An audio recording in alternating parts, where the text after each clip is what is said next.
honor. I'm a tiny bit nervous, actually, I have to admit. So how many are in the class?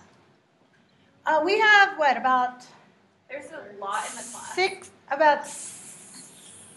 I want to say 50 or 60 students in NAZ today, and then we have another probably 5 or 6 people from another TV class, and some of them are here too. That's awesome. There's probably going to be more trickling in, so just kind of ignore moving people in the background that you'll see there. Oh, no worries. I'll ignore that if you'll ignore my 7-year-old and my 4-year-old if they decide to photobomb us. They're in their bedroom right now. They're supposed to stay there, but who knows? We'll see. Cool. Victoria, you want to start and tell us, give us like your background so everybody knows like where you're coming from, and we'll just start there. Sure. I'm Victoria Kennedy. I'm a producer, like Ms. Anderfuren said, at CNN International. I produce newscasts for Primetime Europe and Primetime Middle East. Occasionally I do a Primetime Asia show, but typically I stick with the Europe and Mideast shows. I went to Newberry College in South Carolina. I got a double major in broadcast journalism and political science, and almost had a minor in art, like 2 classes, I think, from having a minor in art. Let's see, I got my start in 1995 when I was in high school, actually. I was a DJ on our local small AM radio station in Jasper, Georgia, which is up in the Blue Ridge Mountains. And so I did that about 4 or 5 days a week.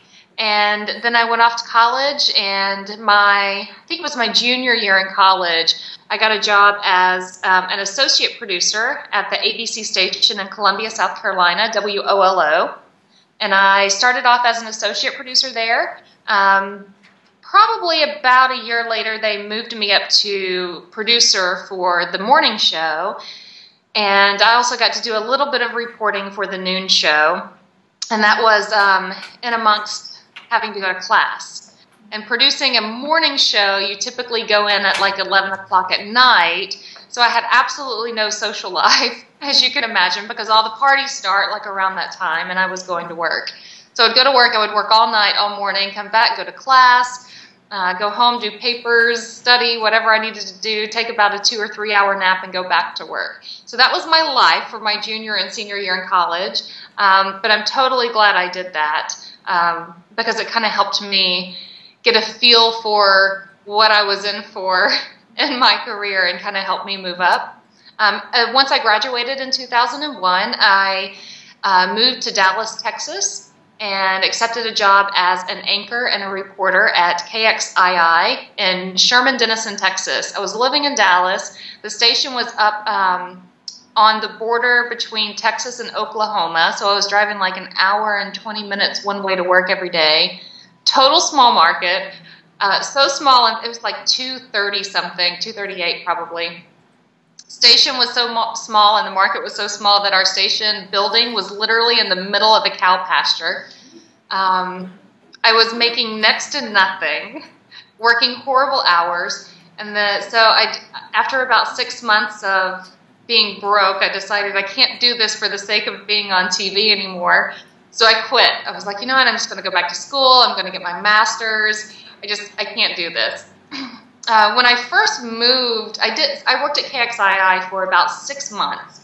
And when I first moved to Dallas from South Carolina, I took my resume and my rinky-dink tape that I had made in South Carolina to all of these stations in Dallas-Fort Worth, Market 5, mind you, knowing that there wasn't a snowball's chance, and you know what, of getting a job in Market 5 with my lack of experience.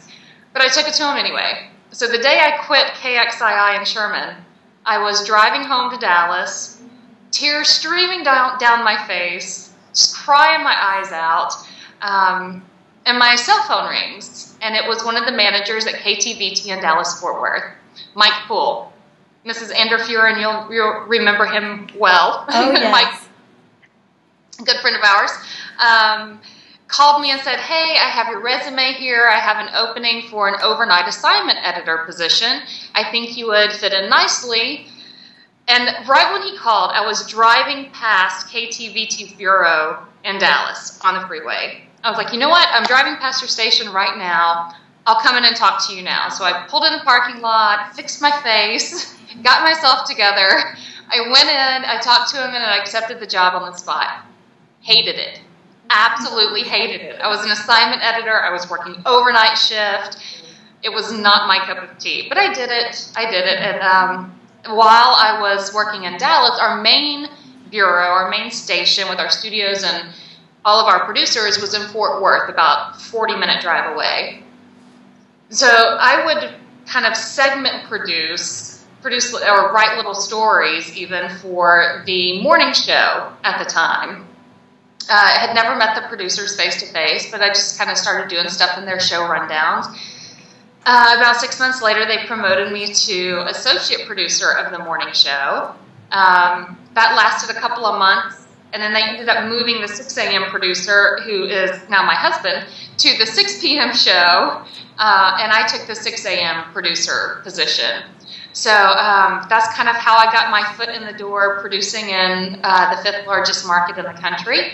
And it was a whirlwind. It was fun and exciting, and loved every minute of it. I won 3 Emmy Awards for Best Newscast in a major market while I was at KTVT.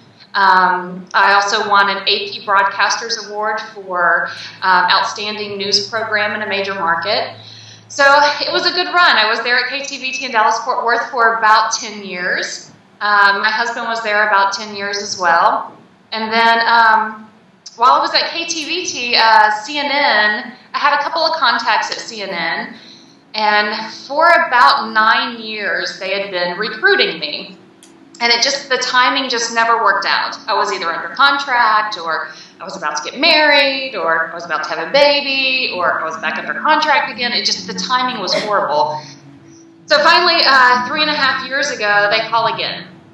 We have a producer position open for CNN International. Wondering if you would be willing to talk to us now. My husband said, go ahead, give it a shot, nothing to lose, just kind of see where it goes. We weren't really looking to make a move. We were kind of happy where we were. So I went ahead, and it was like a 6-month process of interviews and Skype interviews and phone interviews. And then they finally offered me the position, and I turned it down. It wasn't enough money. My husband didn't have a job. They'd come back and they'd kind of sweeten the deal. I turned it down like 6 different times before I actually accepted, but I'm totally glad I did, because it's just been the most amazing career move for me. I've been there a little over 3 years now, and I have to say, when you're working in local news, it's all about your demographic, your target demographic that you're trying to meet when you're producing your newscast. What age of a viewer are you targeting? Are you targeting male or females? And it's, again, just right in your viewing area. So when it comes to international news, unless it's like outstanding flame video and like 500 people dead, you don't put it in your show, right? So I skipped over all of the international news. Didn't keep up with any of it. Didn't know anything about, international governments or very much about the religions and how that factored in. And so going to CNN International and having to know all of this was the biggest challenge I think I've ever had in my career. So the first thing my boss said to me when I walked in the newsroom on my first day at CNN International, he said, just be aware that whatever you write or say in a script, or whatever you write on a banner, which is the text that you see at the bottom of your screen, even though it may be factually correct, the tone in which it's said can ultimately start a war. No pressure. And it's very true. Whenever, it comes down to, especially the Mideast and North Africa, the governments of those countries watch CNN International. And if they don't like what we've said, they will call our newsroom. We get phone calls from the Palestinian Authority all the time. We get phone calls from the Israeli Defense Force all the time. Pope Benedict resigning. We did a story that apparently the Vatican was unhappy with. So the Vatican called our newsroom complaining about a story that we reported, which was factually correct, but they just didn't like the fact that we reported it. So hear from the governments and officials all the time when they don't like something. So we try to mind our P's and Q's and be fair and balanced, but also we don't let them dictate or negotiate what we report or how we report it. First and foremost, we're journalists, and we do what journalists do. I have a couple of notes of things that I did want to tell you. Hold on, let me get to it. Okay, so I do, for the past 3.5 years, I've been, it's been one big crash course for me. I lay in the bed at night and I read my BlackBerry, I read international newspapers, and I study governments of the Middle East and governments of North Africa, and how religion plays into their governments and the different religions of the countries, and so just trying to figure it out and know it, because you have to know it off the top of your head as soon as breaking news happens. In Israel, you got to know the governments surrounding Israel. You've got to know what makes up the Israeli government. You have to know this stuff off the top of your head. You can't be turning around to somebody else asking. Google is my friend, but I do have to be careful. And even when we, sorry, hold on. My TV just turned on for some reason. So even when you Google something and you think you have a fact correct, you still have to check it, double check it, triple check it, all that good stuff. Some of the big breaking news stories over the past 3 years that have happened on my watch, the plane crash that killed the Polish president, that was on my watch. Had no idea about anything of the government of Poland or even who the president was. This was just the first couple of months of me being at CNN International, so that was a big learning curve as well. The Haiti earthquake happened. I walked in the door when the earthquake struck, so we went on the air once we found out how massive the earthquake was, and that was really before we started getting any video in. And we were relying very heavily on social media video, which we do quite frequently, and I'll get into that in just a little bit. But once the first YouTube videos started coming in of Haiti, we knew just the scope of how bad this earthquake was and just how many people potentially could be dead in this earthquake. We went on the air and we stayed on the air. And we were on the air for 18 hours straight before we ever took a commercial break. So I was in the control room leading our breaking news coverage for a little over 6 hours before someone came in and relieved me. But my shift didn't end there. I was there for the duration of the main crux of our breaking news. Not long after Haiti, we had the big, the massive Chile earthquake. Same thing.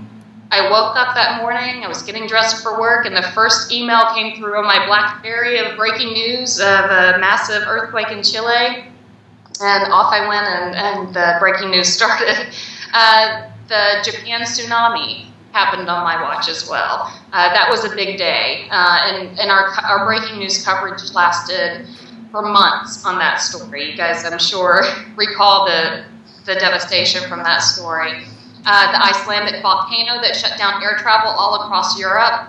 That was a big international story for us. The Anders Breivik massacre on Utøya Island in Norway.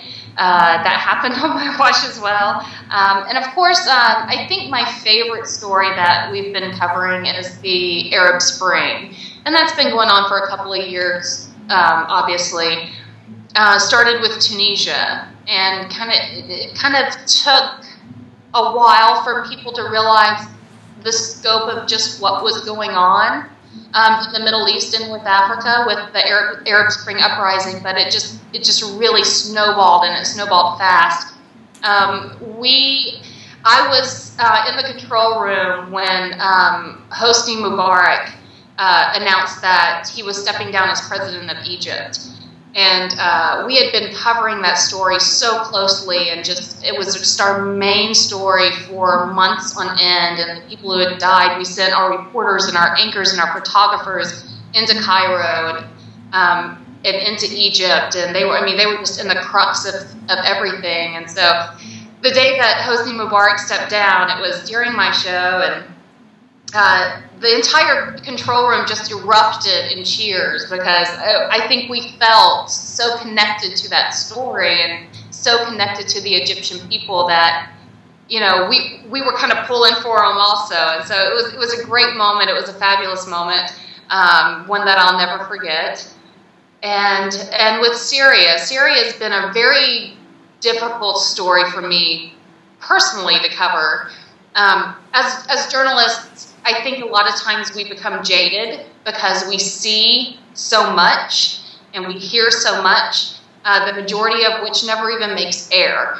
So like the raw videos that come in from Syria of the death and the destruction and the agony that's going on there, someone has to screen those videos. Someone has to decide, okay, well, you need to blur this because there are too many body parts in it, or you can't show a close-up of the dead child laying in a row. You know, it's that stuff that we as journalists see, and you kind of have to become jaded to it, otherwise you can handle it. You never cry in a newsroom. It's the cardinal law of being a journalist. You never cry in a newsroom. I've seen more well-respected, well-known, seasoned journalists, international journalists, break down in tears in the newsroom over the past 2 years over the coverage that we're doing in Syria than I think I'll probably ever see on any other story that may come across.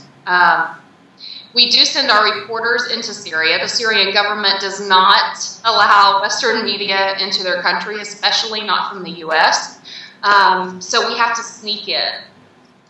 And when we sneak in, we send our people in with locals who are trying to, help them navigate the territory, who are showing them safe houses, who are basically being our eyes and ears on the ground and interpreters. And we have the best journalists in the world, Arwa Damon, Ben Wiedemann, Fred Pleitgen, just too many to even name, who have gone in, Ivan Watson, Nick Payton Walsh, who have gone in undercover. If they get caught, chances are they're not coming back. They know that going in. And we know that back at World Headquarters here at CNN when they go in. It's always a very, very tense situation. And but they always end up getting the story and getting out. Knock on wood, lots of prayers said for them when they go in, and lots of cheers when they come out. So it's been a very difficult story to cover, a frustrating story to cover too, I think, especially being based here in the U.S. and knowing and covering and seeing how the U.S. reacted when we went into Libya, or when we assisted in Libya. I think there's a lot of frustration, not only here in the U.S., but definitely in Syria and definitely around the world, that nothing can be accomplished at the UN Security Council. So it's a tough story. And like I said, I think that's the toughest story I've ever come across that I've had to cover. But it's also, in a way, the most rewarding, because we get to tell the stories of the people, and that's what journalism is all about. It's not about regurgitating a press release that comes across the assignment desk and someone handing you a press release and saying, "Oh, go shoot this news conference and turn it into a package." That's not what journalism is. You tell the story of the people that it affects and how it relates to your community, to the world, really. So it's it's one of the most rewarding stories in that sense. A couple of stories that we have on our radar, we always keep things in our back pocket, like we kind of know they're about to happen, but don't really know when, like Hugo Chavez, probably not going to make it too much longer, so you always have to be prepared for potential breaking news that you anticipate happening. So that's one of them. Nelson Mandela as well. So we have breaking news rundowns for some big potential breaking news stories that could happen. We have rundowns prepped and ready to go with like video elements and graphics and kind of evergreen scripts that we can just kind of use to get on the air and get on the air quickly. So if you've ever wondered how something major just happened, yet you turn on CNN or any other station and you see continuing coverage and these people are just talking for hours and they're showing you these videos, and that's why you prep for those kind of things. You prep for people dying. So unfortunately, that's the way it is.